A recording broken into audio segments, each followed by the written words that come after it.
विश्व का प्रेम से बोलना, फिर भी बोलना।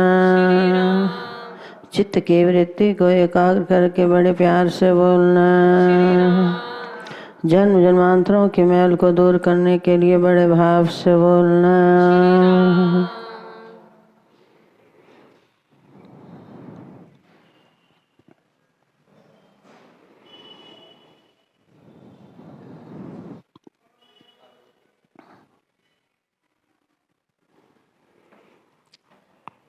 प्राणी मात्र के दुख या सुख का निर्माता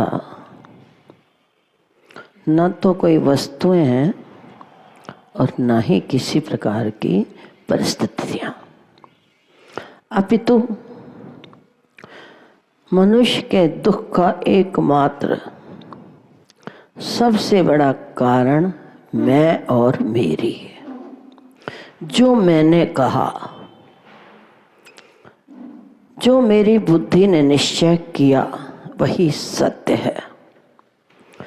और इसी मैं मेरी के कारण जीव अकारण, कारण कोई नहीं होता, अकारण दुखी होगा कि जो मैंने कहा वो क्यों नहीं हुआ।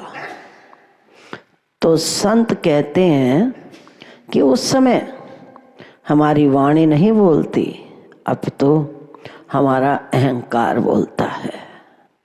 हमें समझ नहीं आती। अगर हम सत्संग श्रवण करें, मनन करें, अनुकरण करें, तब हमें इस बात का अनुभव होगा कि हमें दुखी या सुखी किसी दूसरे व्यक्ति ने नहीं किया, अपितु हमारे अहंकार ने हमें दुखी किया और हमारी नम्रता ने हमें सुखी किया। जो व्यक्ति नम्रता पूर्वक जीवन यापन करते हैं वो सबके हृदय में अपना स्थान बना लेते हैं, और जो अहंकार सहित अपना जीवन यापन करते हैं, सब कुछ होते हुए भी वो हर पल हर क्षण दुखी रहते हैं। जीवन में हम कितना करते हैं, क्या करते हैं, ये इतना विशेष महत्वपूर्ण नहीं। अब तो विशेषता तो इस बात की है कि हम गुणों को प्राप्त करके विनम्र कितने हैं। भगवान को सब कुछ अच्छा लगता है, लेकिन इसका अहंकार भगवान को अच्छा नहीं लगता। और ये मैं ही तो नहीं मरती।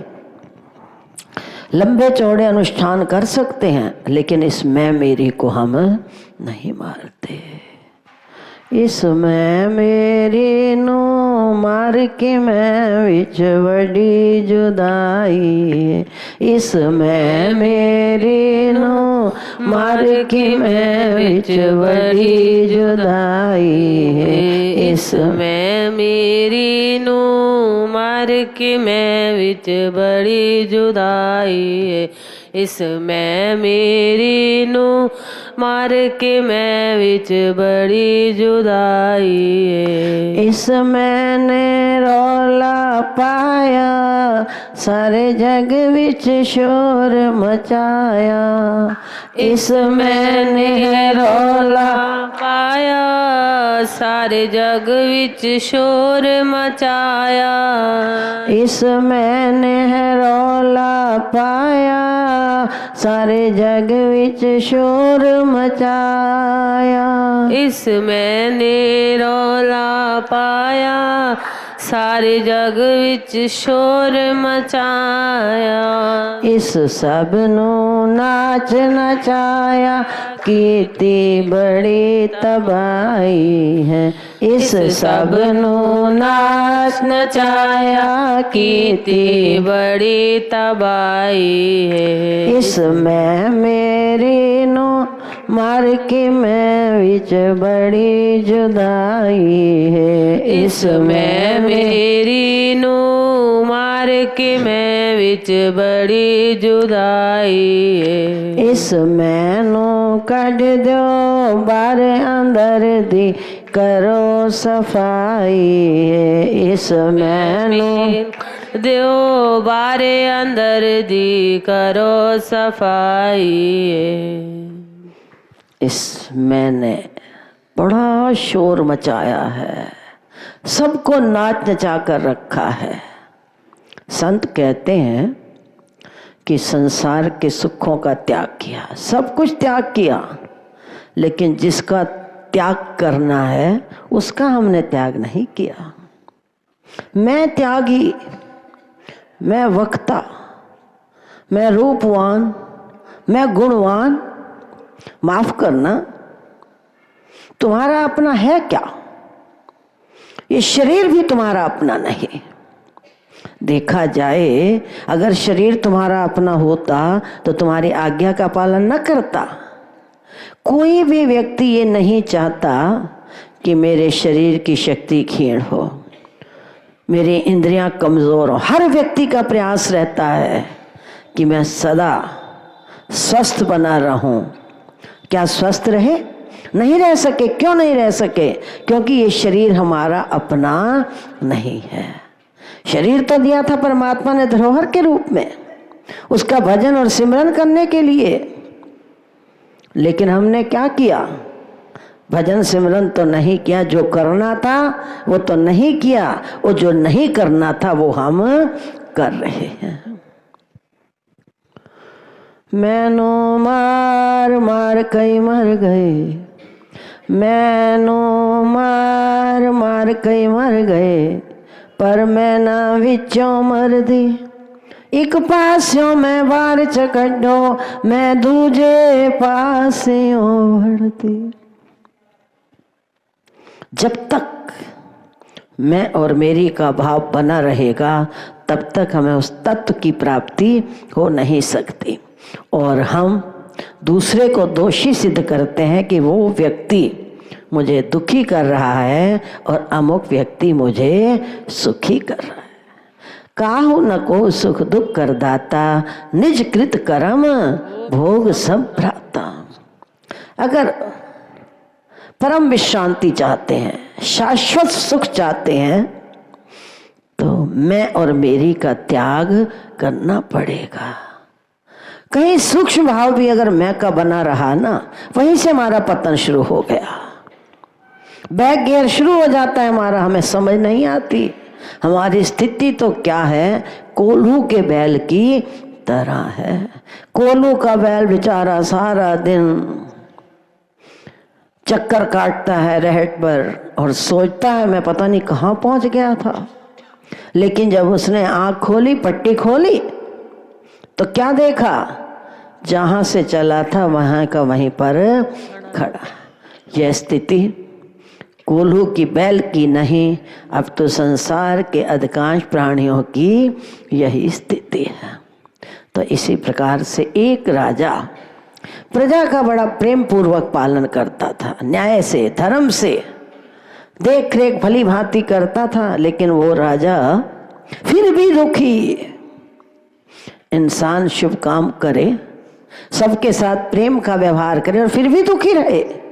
क्यों?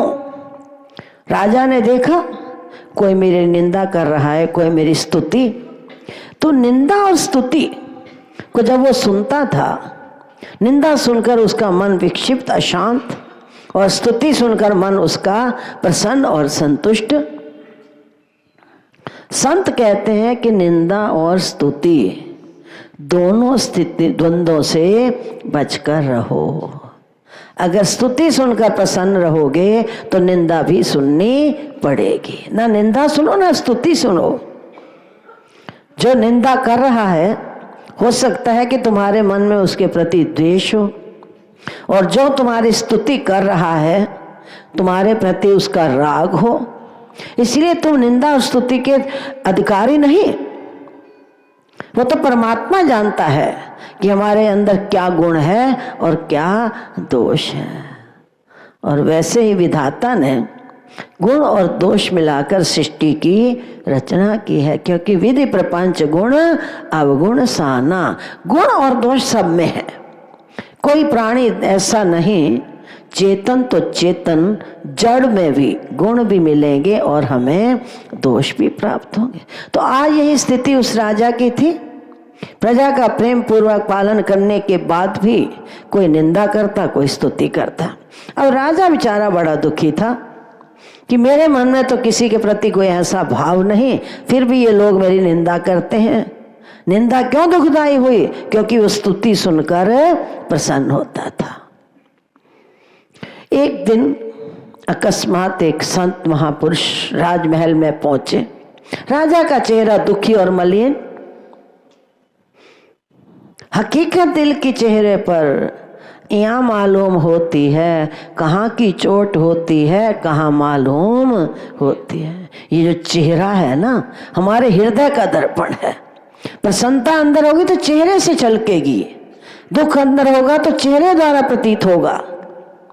संत ने दुख का कारण पूछा तो राजा ने उत्तर दिया, प्रभु मेरे दुख का एकमात्र कारण ये मेरा राज्य है। उसने कहा, अच्छा तू राज से दुखी? हाँ, इतना प्रेम पूर्वक पालन कर फिर भी लोग मेरी निंदा स्तुति करते हैं। अब महात्मा जी तो समझ गए कि अच्छा अगर राज तेरे दुख का कारण है तो अपना राज्य अपने बेटे को दे दे।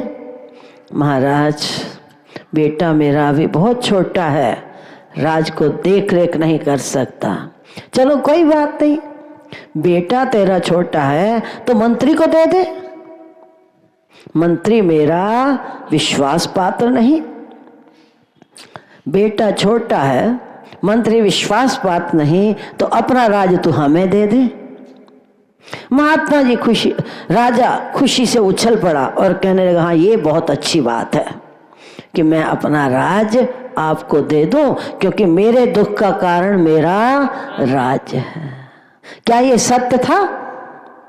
राजा को भ्रम था, भ्रांति थी, अज्ञानतावश राजा इस बात को मानता था कि मैं इस राज से दुखी हूं।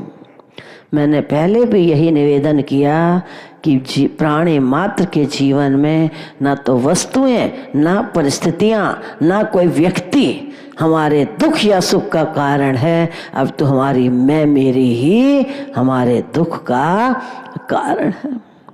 ठीक है, हाथ में जल लिया। अब मंत्रित करके वो जो राज्य था राजा ने महात्मा जी को सौंप दिया। अब राजा तो खाली हो गया। जब जल मंत्रित हो गया, राज महात्मा को दे दिया, तो राजा के पास तो कुछ नहीं है। जब राजा वहां से चलने लगा तो राजकोष से थोड़ा धन निकालने लगा, क्योंकि इंसान को, जठराग्नि को तो शांत करना पड़ता है ना। तो उसी समय महात्मा ने राजा का हाथ पकड़ा। राजन ठहरो।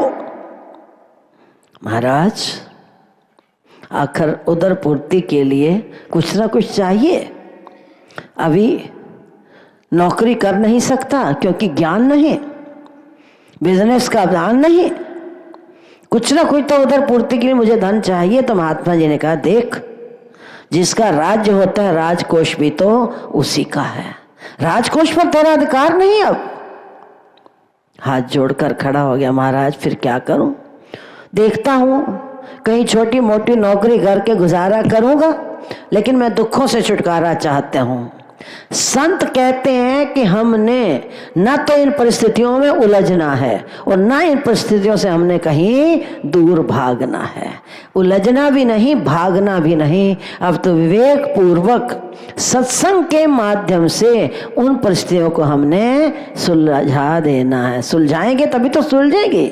सुलझाने कोई संत महात्मा नहीं आएंगे, सुलझाने कोई तुम्हें कोई मंत्र पढ़कर जल नहीं पिला देंगे। सुलझाना किसके द्वारा है? अपने विवेक के द्वारा। तो क्या करेगा?